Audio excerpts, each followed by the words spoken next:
You're watching the Battered Fans Network.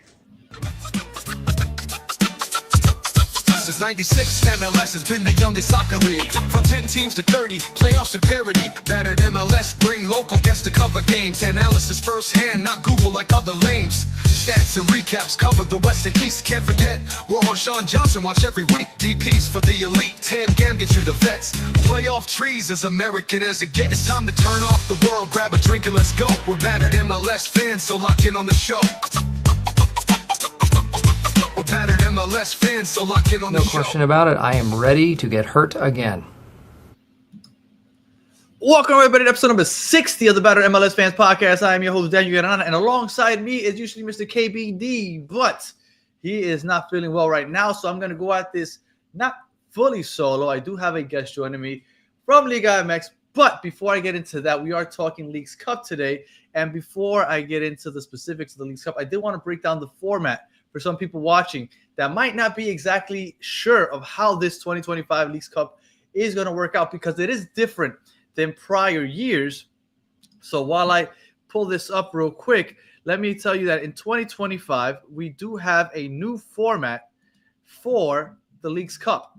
Now, instead of the usual 29 and this year 30 MLS teams, there will only be 18 MLS teams, all 18 teams that were a part of the playoffs last year. And you're going to have all 18 teams from Liga MX joining the fray. So it's 36 teams in total. So you're going to have an East and a West, separated 9 teams in the East for the MLS, 9 teams in the West for the MLS, literally separated as they were playoff teams last year. And they will be playing against Liga MX teams only. Now, in the past, we had where MLS teams constantly played against each other. For example, Messi, when he made his debut against Cruz Azul in Leagues Cup 2 years ago, they played against Cruz Azul that first game. They didn't play any other Mexican team, although they won the championship that year. That is not the case this year. They will play only Liga MX teams. And the way it works is that every MLS team plays against 3 Liga MX teams. And at the end of what they're calling Phase 1, after they play 3 games each, they will be compared or be put in standings all with their fellow leagues. So all the MLS teams will be in one standing, all Liga MX will be in another standing, and whoever the top 4 teams are will move on to the knockout stage. So that is right. Out of 18 teams in your league, only 4 will move on to the knockout stages. So it is possible that you win all 3 games, but you do not move on to the knockout stage. Now, if you're wondering what the tiebreakers are, well, this is Phase 1. This is how the games work out. You're going to have Columbus, NYCFC, and Montreal playing against León, Pachuca, and I can't see who that other team is. You have Orlando, Miami, and Atlanta playing against Necaxa, Atlas, and Pumas. And I'm sure Jaime is going to correct me on how to pronounce that name later. And then this is the row of the games. This is Phase 1. But again, only the top 4 teams move on. Now, in the case of a tie, the greater number of wins is the first tiebreaker. For example, if a team draws all 3 games, I'm sorry, and I forgot to mention that there are no ties.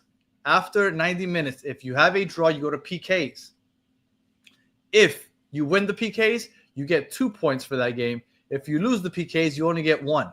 Now, hypothetically, if you were to win 3 PKs, that means you got 3 draws and you won all PKs, you get 6 points. If another team won 2 games and lost the third, that means you also have 6 points. But because you won 2 games instead of drawing, that would be the tiebreaker. You move on. A little complicated, I know. The second tiebreaker would be goal differential. Third tiebreaker would be goals scored. Fourth, goals conceded. And the 5th and final tiebreaker would be fair play, which is basically just counts the yellow and red cards, whoever has the least amount. And then finally, once we have the top 4 teams, you will now move on to the knockout stage, in which the top team in Liga MX will play the 4th team in MLS. The first team in MLS will play the 4th team in Liga MX, so on and so forth. And you go on to the knockout stages. And now, even in the knockout stage, in the quarterfinals, you still have MLS versus Liga MX. You will not have an MLS team play another MLS team or Liga MX team play another Mexican team until the semifinal. Maybe they won't even play then, but that's the soonest that they could play against a team in their own league, and then you have the final. And of course, if you make it to the semifinal, whether you win or lose, if you lose, you do end up in the third place game because the top 3 teams get a Champions Cup berth. If you win the League's Cup, you go straight to the round of 16 in the Champions Cup. And if you are the second or third place team, you go in much earlier, but you do get that Champions Cup bid. All right, now let me catch my breath because that was a lot. Let me take that off screen real quick. Let me go back here. All right, so now that we have the format out of the way, that is how the League's Cup format works here in 2025. And I am not here alone. I do have Jaime from Cantina MX to join me to talk about Liga MX because I'm honestly not well versed in the league. So I need a little help in giving you an official tissue preview. So without further ado, welcome to the show, Jaime. Hey. Daniel, thanks for having me. Yeah, I really appreciate you being here. As you mentioned, I'm here to really educate people about Liga MX. If you're unfamiliar with the league, I know MLS and Liga MX have a very interesting relationship. I see it as like, Liga MX being the older brother and MLS being like the annoying little brother that's always trying to, one up us and kind of got that chip on their shoulder. So yeah, full disclosure, Cantina MX style, it's more like Barstool Sports, like Cantina means bar. So we like to keep it super casual. Also, like on our podcast. You made it to the perfect show. Yeah. You made it to the perfect show. We have that same style where it's like, you jump in on the conversation, you're having a beer with someone, and then all of a sudden you start talking football, the game that we all love. So yeah, thanks for having me. Absolutely. And like I said, you came on the perfect show. We like to have fun on here, so we should be a good time. So I'll start with that, though, because it seems like you think Liga MX is better than MLS, which is a common theory, right, between both league fan bases.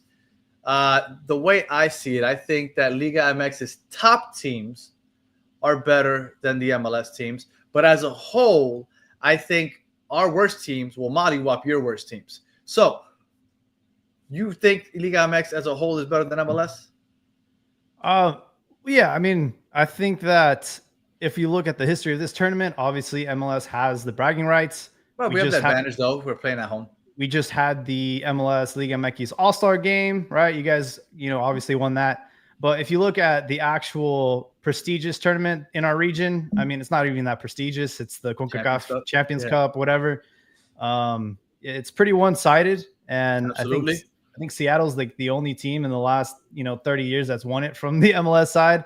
Yeah. So, it's very one-sided. And yeah, I will say you guys have a lot more teams. You guys have like that closed league. And Liga MX is doing the same now. There's no promotion relegation anymore, and that's a big controversy in our league. Yeah, I know. But just to be like, can't spend though. Yeah, just to be like upfront, like the vibe in Liga MX, the fans, and in Mexico this is a very inconvenient tournament. Our league just started, and I'm glad that this year, 3 games in. Yeah, 3 games in, and I'm glad that this year, maybe the only like silver lining of League's Cup is that it's not interrupting league play. So the games will be, during the midweek, which is great. Much improvement from last year where we had to stop everything and watch this. And it was not fun for anybody. We lost a lot of momentum. And in the end, it was obviously heavily biased towards MLS. It's here in the States, right? The entire tournament's held here in the States.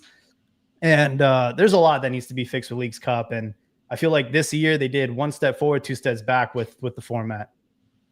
I agree. I do like the format a little better this year. We're not stopping for a full month. Only 4 teams move on, so the rest of the league can go back to business once those knockout stages return, even though the games are going to be played for League's Cup during the weekdays. So, yeah, I do agree that is a positive. And another advantage that MLS had is that you guys would bring in 18 teams, and we bring in 29. So, like, the numbers were in our favor also. We're playing against each other. We're playing at home. So, yeah, I think it was much lopsided. I think it's going to be a little more parity in this tournament this year.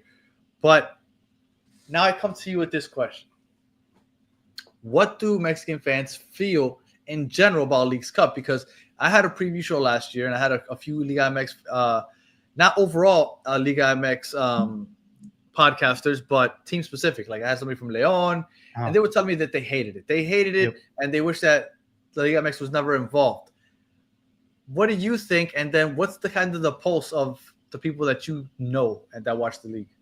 Yeah, no, like I said, it's an inconvenience. Like nobody really cares about Leagues Cup. There's nothing, for us to really like fight for. Obviously, yes, you do get into the Champions Cup. I mean, that's the big incentive. It was the big incentive because some of those teams ended up going to the Club World Cup, which was great, right? Yeah. But then you had that situation with Leon, right? They beat LAFC. They got their ticket to the Club World Cup, and then FIFA said, "Hey, you guys have multi-ownership, so kick rocks," and that really rubbed us the wrong way. Liga MX fans the wrong way. So America had a chance. America had a chance. They blew it, which I think if you look at the teams historically that are most successful in Liga MX, America is top of mind, right? Won 3 out of the last 4 championships. However, they are experiencing a slope, right? They've won, I think, like 3 or 4 matches out of the last 17. And the head coach Jardine is going through a lot of scrutiny. A lot of the media started to turn on him, right? He's won 3 titles in 2 years, and now the media is starting to turn on him because he lost this last final against Toluca. Then they lost the one-off match against LAFC, and then in the Champions Cup they also got eliminated. So he's having a really tough time over there in America, and I think America right now are limping into Leagues Cup. Oh, okay. See, because I always look at them as the powerhouse. Is Cruzas okay? So who is the powerhouse right now in Liga MX? If you look at the start of the season, surprisingly, Pachuca, right? Pachuca is kind of like, I don't know, like the little engine that could. They aren't in a big market. They are, I guess, technically Mexico's oldest club. That's their claim to fame, and they are. They really like to invest in their youth academy. So a lot of great players have come out from Pachuca. Chucky Lozano, who's now at San Diego. Rodolfo Pizarro. You've had a lot of players from Pachuca come and go, and they've done a lot for the small club that they are. And right now they're off to a hot start, coached by Jimmy Lozano, which I'm not a fan of Jimmy Lozano. He hasn't really done much. He got the reins of the Mexican national team, won the Gold Cup in 2023, and then fell on his ass. And the media and the fans asked for his head, so he stepped down for the national team, and now he kind of bounced back here at Pachuca. But the former coach Almeida was a god for Pachuca. Did a really good job, had a really good system there, and I think like Pachuca over the last season really struggled because they lost a lot of players. And their ownership, right? They own Club Leon, and they also own a team in Spain that just got promoted. So a lot of their heavy hitter players are now moving to that Spanish team to help them stay afloat. Yeah. All right. Well, we have the Club World Cup. The Leagues Cup, and this is phase 1.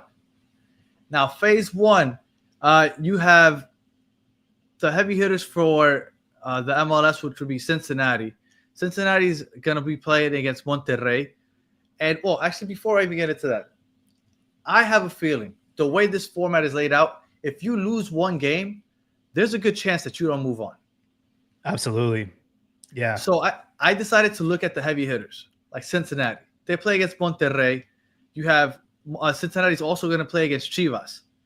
I feel like that almost tells me that Cincinnati's going to have a very hard time getting out of the group stage because Monterrey and Chivas, I would assume, are 2 of the power hitters in Mexico.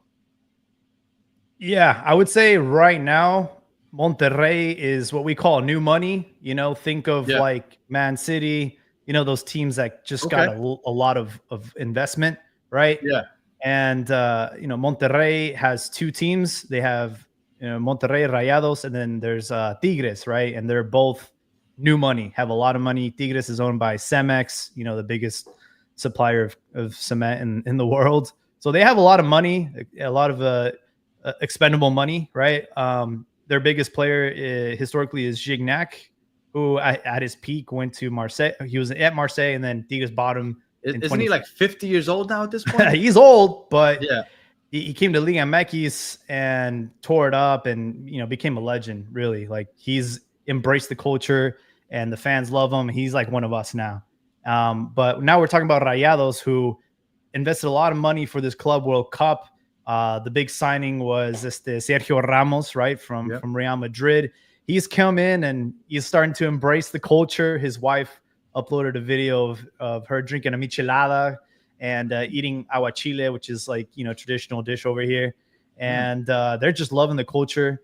Monterrey has a lot of heavy hitters. They have Tecatito Corona, Odessa. I mean, they are stacked from top to bottom. And, they were the only club in Liga MX to get past the group stage in the Club World Cup. And they did a respectable job. I think Cincinnati is in for a tough match, definitely. As far as Chivas go, I'll be honest, it's been rough. I'm a Chivas fan from heart, and they've had a lot of up and downs, and they are not that great club that they once were. I think they're really clinging on to their pastime, and we haven't won a title since 2017. However, they made some pretty big moves over the offseason. Ledesma is a great player. He's showing up already.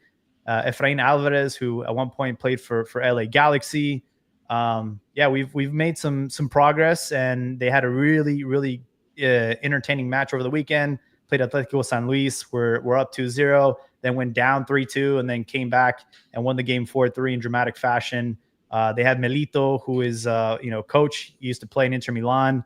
And seems like the culture around the players and the fans is at a high right now. So I'm very curious to see how they do in Leagues Cup. Well, then, based off of what you just said, I think Cincinnati's going to have a hard time winning 3 games. Yep. Maybe they could draw, but winning 3 games against Monterrey and Chivas, and honestly, I can't see who that third logo is, unfortunately. I think it's Juarez. Juarez, and I don't know anything about Juarez. But I would say Cincinnati, because I'm looking for the big guns here in the MLS, and I would say Cincinnati is going to have a hard time. Now, Inter Miami, Atlas, Pumas, and maybe you can help me with the pronunciation of Necaxa. Necaxa. Yeah.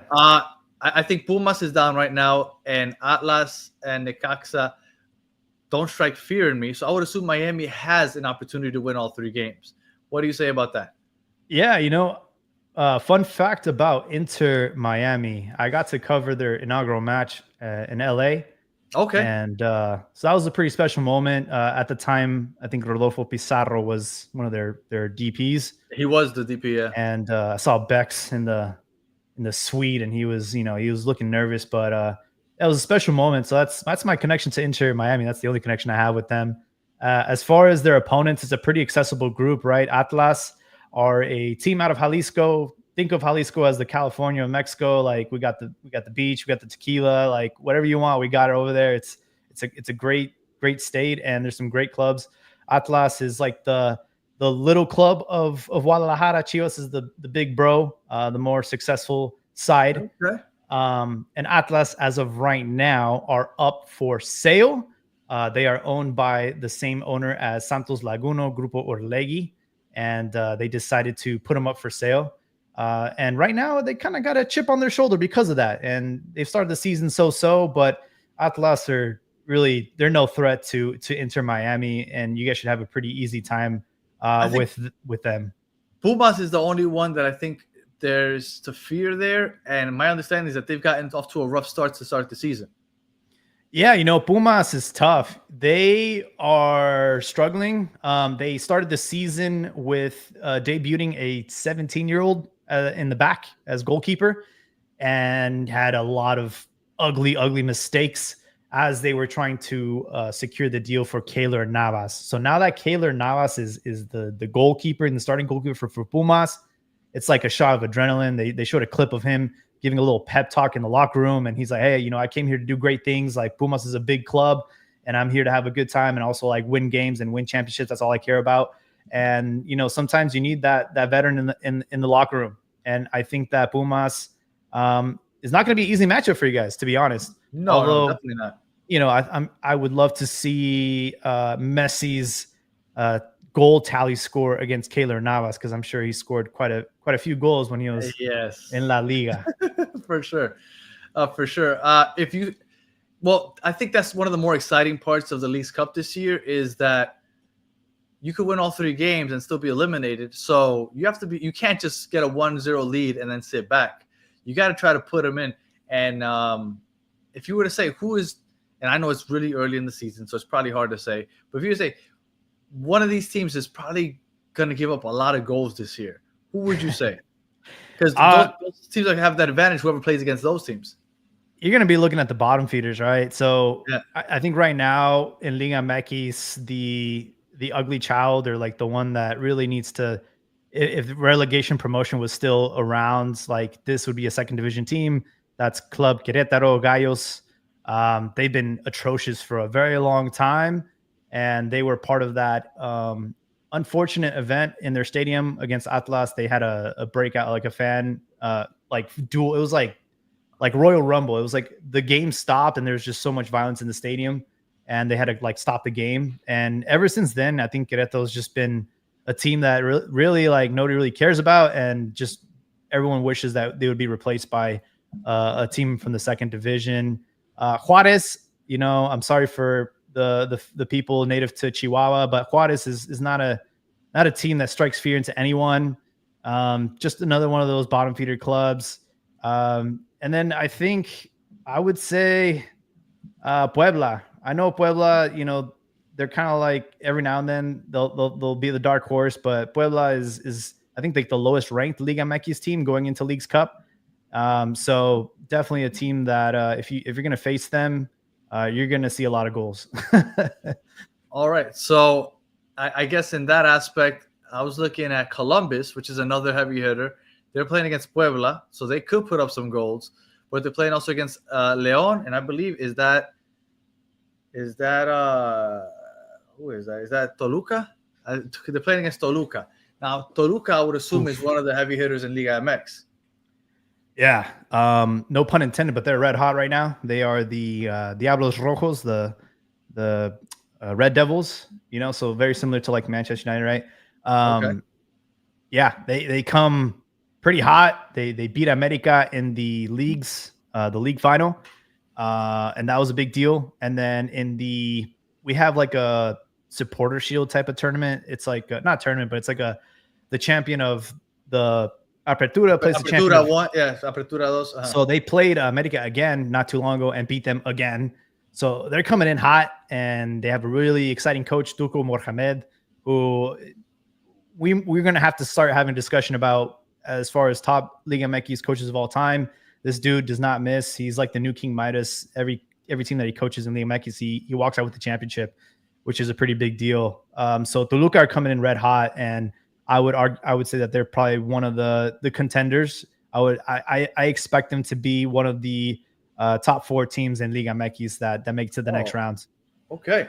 Now, so just going based off of what you said, now I probably should have done a better job with this graphic, but for those watching, if you're looking at that first set of 3 games, July 29th, July 30th, July 31st, you're going to see 3 rows. Those top 9 games right there, those are the top 9 teams. Those are the Eastern Conference teams. And when I'm looking at those Eastern Conference teams, it sounds like the group that has Inter Miami, Orlando, and Atlanta probably has the best chance of winning all 3 games, because I don't think that Columbus, NYCFC, or Montreal are beating Toluca. And I don't know if Cincinnati, Charlotte, or the Red Bulls can beat both Monterrey and Chivas. So in the Eastern side, it's looking like Miami, Orlando, and Atlanta have a decent chance. Now going to the Western side, looking for heavy hitters, you have San Diego.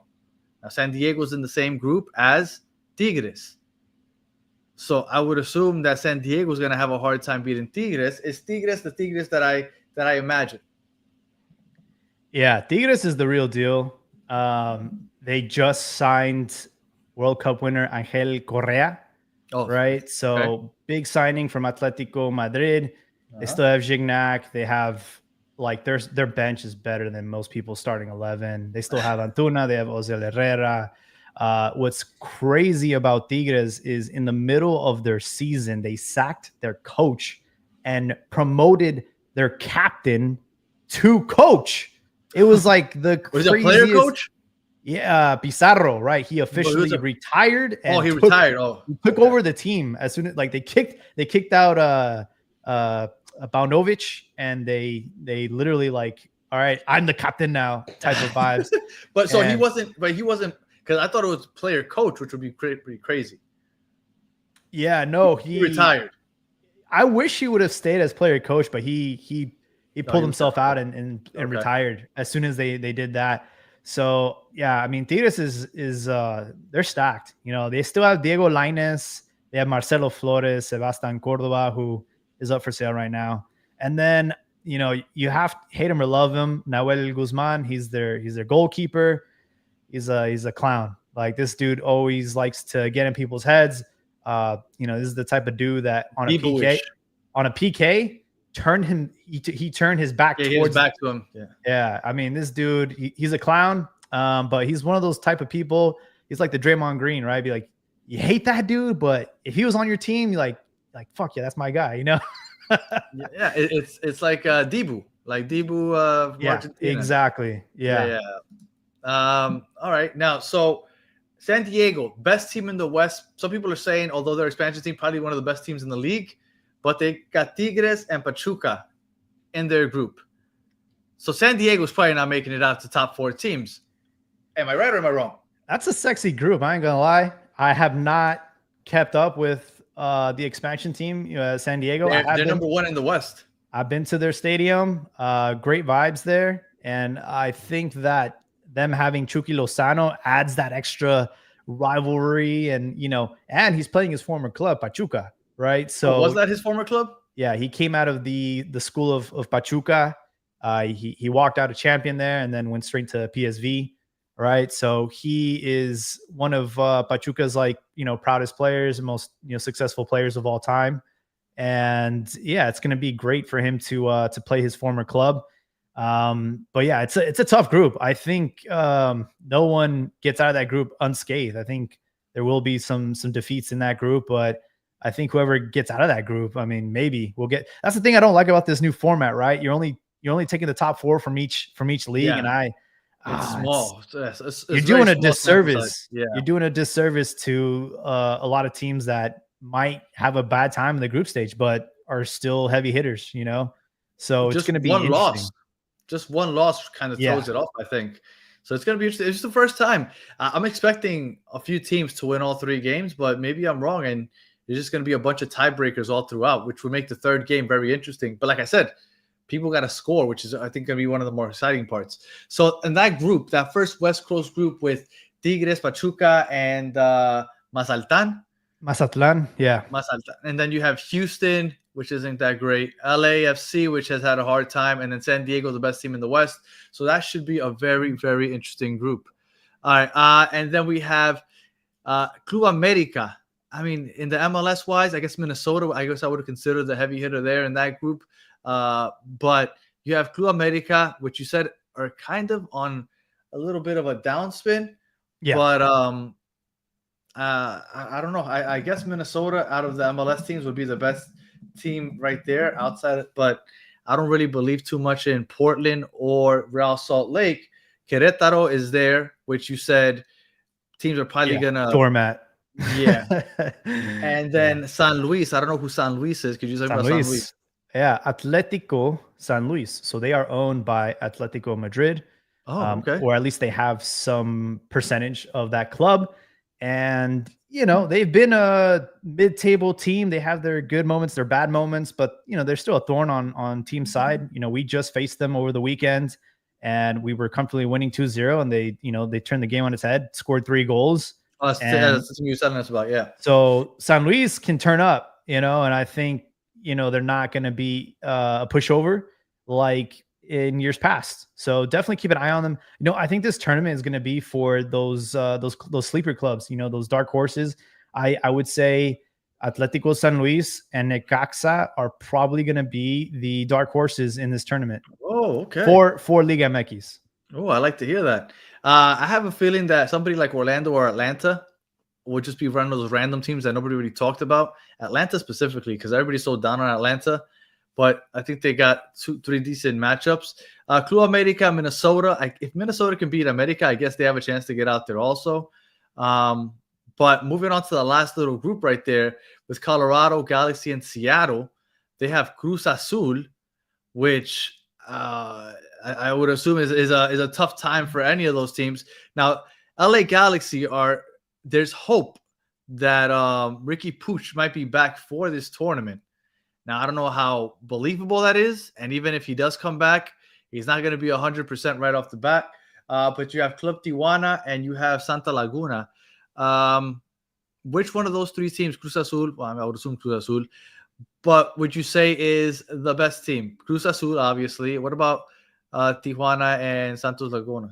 Oh man, I could spend the whole night talking about Cruz Azul and the meme that just keeps on going. Right, they invented. I should be in the dictionary like Cruz Azulada, which means like you mess up, you blow your chance, and they are like paper tigers, right? They on paper they look great. I think they are the #1 team coming into League's Cup, and don't get me wrong, they made some great signings they won Champions Cup over the season, over the off season.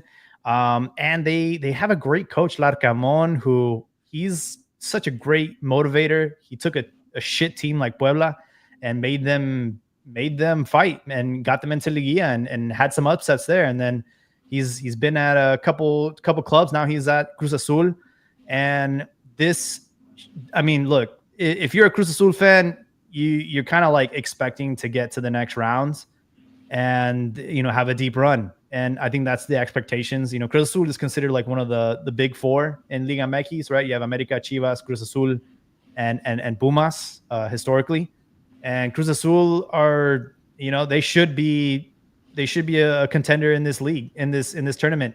But we'll see, right? Because they always find a way to lose in dramatic fashion too. So we'll see. Keep an eye on them for sure. So it's going to be an exciting tournament because, like I said, the heavy hitters in the MLS, like I said, Cincinnati, Monterrey, and Chivas, I think that's going to be rough for them. Columbus against Toluca, it's going to be rough for them. You got, who else was it? San Diego, Tigres, and Pachuca. Tough luck for them. And then I think that those are, like, as far as the MLS goes, I think those are the favorites, and then Inter Miami. Pumas won't be easy, but I think that out of the top teams in the MLS, I think that Miami, Orlando, and Atlanta might have lucked out. Same as Minnesota, Real Salt Lake, and Timbers. So you said one of the teams. So just going based off of that, which team, if you had to put money on it, top 4 teams coming out of Liga MX? Oh man, yeah, it's a tough one. I think that if you're Cruz Azul, like the expectations is you claim one of the top 4 spots in Liga MX to get to the next round. They have the competition to do it because they could beat Seattle, the Galaxy, and Colorado. Yeah, the thing about this tournament that's different this year is, we're not stopping our normal league, right? So these are going to be during the week. And depending on how it goes on the weekend with injuries and fatigue, some of these teams that are expected to go on a deep run, might come up short, right? But I think Cruz Azul, let me ask you. I'm sorry to interrupt you. We're stopping for this phase. Like, we're not playing until after the 3rd game is played. Are you guys playing in between these games? It's a good question. I was under the assumption that Liga MX. I don't think so. Oh, okay. Because looking at the schedule, it looks like those teams are scheduled to play July 29th to the 31st. Oh, snap. So 1st to the 3rd, and then so you guys shouldn't be playing until August 10th either. Okay. So if that's the case, then yeah, I would say as far as the 4 teams from Liga MX going through, it's going to be Cruz Azul. Mm-hmm. I think it's going to be Rayados. And, oh, man, I want to give like a dark horse team like a shot. I want to say Necaxa. It would be great. It would be great for Ryan Reynolds because he is part owner of Necaxa. Really? Yeah. So, welcome to Wrexham. They're doing a Welcome to Necaxa. It's dropping, ironically, after the phase 1 of League's Cup. So it's going to be on Hulu, and Evan Longoria is part of that ownership group, Rob Mack. And Necaxa has Gambino, who's been a really dangerous threat, a striker. He's a striker, and he's really good. I'm going to give Necaxa a spot, and I'm wearing a Chivas jersey. So even if, everyone thinks Even if that you don't believe it. even myself, I have to still claim my team. I think Chivas, they have a chip on their shoulder. They have a new coach. They have some great players, and they do have some players that were former MLS players, right? Kid Cow out of San Jose, Ledesma, right? So they have players that have played on both sides, and I think this team has the momentum and excitement to do this. I also want to give some recognition to Tijuana. They're not historically a big club, but they've been doing the right things, and they have probably the biggest gem in North America, and that's Gil Mora, right? 16-year-old, came out of nowhere. Juan Carlos Osorio debuted him, and he has been a starter for Tijuana and for the Mexican national team. And he's been a real pleasure to watch. And I don't know if he himself can carry the entire team, but definitely a player to watch out for. He was one of I think the only player that scored in the MLS Liga MX All-Star game. So he's definitely on the rise. I'd love to hear a player to watch out for. So if I'm going to go MLS, who I think is going to make it, I think Inter Miami has a good chance. I also think Atlanta is going to surprise people, and that's a crazy dark horse, but I think they have the roster. They've sucked so bad, but I feel like this is a fresh start with the tournament. Like, let's just start fresh. I think that they also, as far as Liga MX teams, this seems like the softest group. So I'm just going to choose two teams off of that group. I think Minnesota is a good enough team to beat Club America and the other two teams that are there, Querétaro, and I forgot who the third one was. And then the fourth one, I'm having a hard time picking a fourth one because I'm trying to see where a team might upset one of the Liga MX teams. You might see a random Colorado or Columbus. So let me just go Columbus. I'm going to go Columbus, Miami, Atlanta, and Minnesota as the four teams that I think make it out of the group stage, which would be interesting because then you go and you still have more MLS versus Liga MX, which I think is the most interesting part, right? Because even then you still have cross-league play, and the only way that you could play against your own league is in the semifinals. If you had to choose a team that's favored to win, you say Cruz Azul? No, because they'll choke in the final. So okay. Okay. I think I want to say Rayados. I think Rayados will have a deep run. They have the squad to do it. And most importantly, you have Sergio Ramos, who is a winner.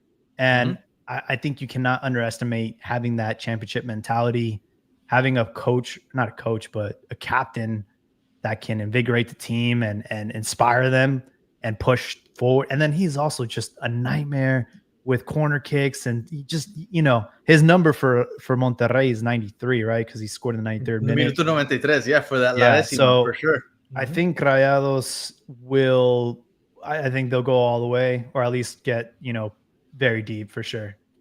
And, one more thing to add, with this format, one of the things that I do like about this format that changed is the fact that we're not doing friendly fire, right? So it's strictly formatted in a way that it will be Liga MX versus MLS every single match, which I appreciate, right? Yep. Because the other previous tournaments, like you saw some Liga MX on Liga MX action eliminating themselves, and there's only 18 clubs, right? And MLS had bigger numbers. And 29. then in the elimination matches too, which is nice, right? At least in the second phase, you're going to have MLS versus Liga MX. So I do like that about this new format. Me too. The first time that a Liga MX team could play another Liga MX team, or vice versa with the MLS, is in the semifinal. Before that, it's not going to happen. So I think that that's great. Whoever planned this out, at least that part of it, I really like. And I'm going to go along with you because I believe that sports have a weird way of playing out, almost like a fairy tale. Like it's almost like destined sometimes the way things work out. And I almost feel like the way that Monterrey has now built some type of history with Miami over the Champions Cup last year, the way they eliminated them. And now you got the Sergio Ramos Messi thing. I feel like it's almost destined that they end up meeting in the final just to give you that final that everybody wants to talk about because of Sergio Ramos, because of Messi, because of Monterrey Miami last year Champions Cup. That's the finals that I would predict. I think that those two teams would play against each other. Now, who wins? I don't know. That's tough because I have to see how Miami plays with Rodrigo De Paul on the team. But I do think that would be the final. Yeah, yeah. I think we'll see what happens. Like I said, one of the things, like the overall vibe for Liga MX fans is like we don't care about this tournament. There's no prestige to it, and there's no incentive, right? There's no incentive for us to watch and see this through.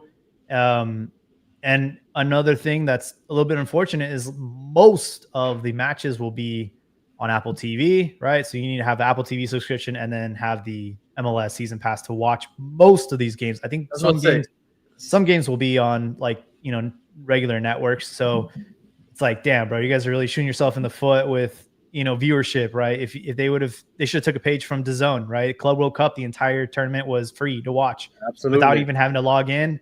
And like, this is just not doing anybody favors. And I know that MLS really struggles with viewership. So it's really unfortunate. I think this tournament could be very, very lucrative, very, very exciting. I think one of the things that needs to happen is we need to have home and away.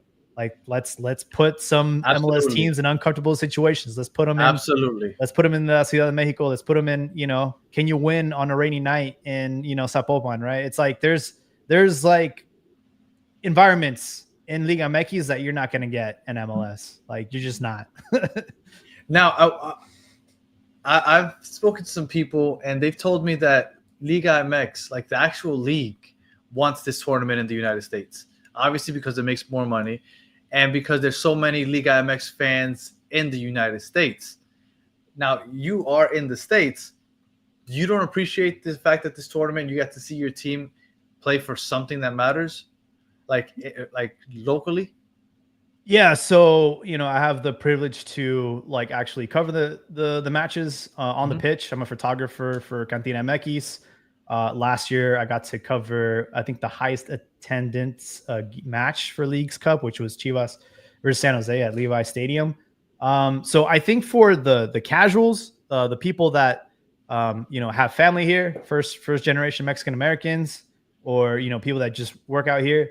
They have the privilege to watch their club play matches here. I think there's that, for a fan, this is a win-win situation, right? Right. Especially for the smaller clubs. Like maybe you're a Pachuca fan, maybe you're a Pumas fan, maybe you're a Puebla fan. You never get to see your club in the States. They never, travel out here on tours, right? So don't get me wrong, like numbers don't lie. I think the attendance last year, some games were really, really good, but then some games were really bad. I think there was a match in Austin. It was like two Liga MX teams going at it. I think there was like less than 100 people in attendance, right? So yeah, it's terrible. Yeah, there was an Atlanta DC United game last year, and it had like 3,000 people in the stadium, and that stadium is huge. Yeah, yeah. So I mean, look, I think this just could be so much better. Like I think of what we Liga MX want to do as much as possible is to get back into CONMEBOL's tournaments. We want to get back into Copa America. We want to get back to Copa Libertadores. Yeah. And those matches were, home and away. We had to travel all the way to South America for some of these matches, and we had everything against us. Like the rules sometimes would change, like the away goal, all that stuff. We had a lot of people hating on that. And now it's like we have this partnership with MLS, and we're kind of forced to play with each other.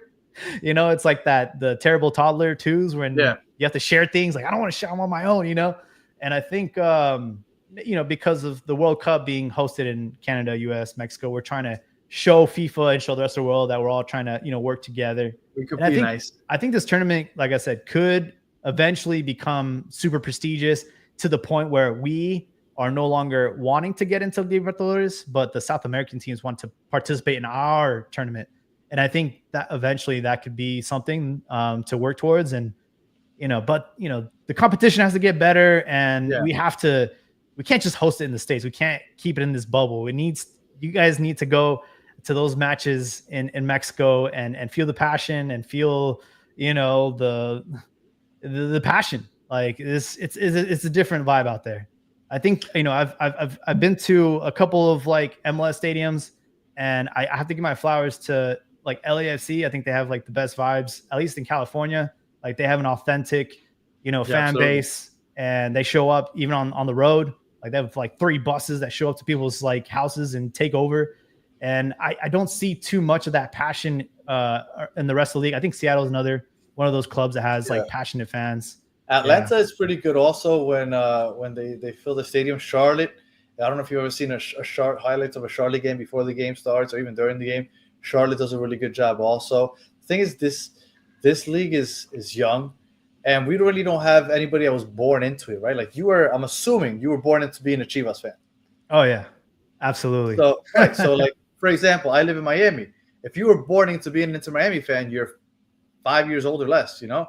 So like that I feel like a lot of that is lacking, and it's gonna get better with the years coming, but it's still building.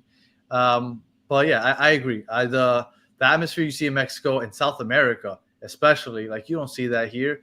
But it's gonna get there. LAFC does a good job, though. I agree with that. All right. Yeah. So Jaime, I appreciate you jumping on to talk Leagues Cup. Please let everybody know where they could find you if they want to hear a little more about Liga MX. Yeah. So, I mean, we podcast every Tuesday, Cantina MX on Twitter. We go live on Twitter Spaces, right? So we allow our listeners to like request to speak and, if they have something to say, we invite them on. We don't hold back. We let everybody speak their minds. And even if it's a view that we don't agree with, we still want to have every opinion out there. And that's where you can find us. And on my personal IG, where I take photos of, I try to cover the sport that I love as much as I can when they come to the Bay Area. So my IG is right there, Eros Imaich, and just recently covered the Gold Cup. So yeah, that was really fun and exciting. And I think for Leagues Cup, I mean, obviously the San Jose Earthquakes didn't qualify. I think they're gonna have some neutral site matches there. I wasn't sure. I was a little bit confused. If Mexicans, they are Liga MX teams make it to the knockout stage and they are to host one of the games because they are ranked above the MLS team that they're playing against, San Jose is selected as one of the hub spots for those Mexican teams. There's a few hub spots. I forgot which ones, but it's usually cities in which the teams did not participate in the Leagues Cup. So San Jose is one of them. I'm not sure. I guess Dallas might be another one since they didn't make it.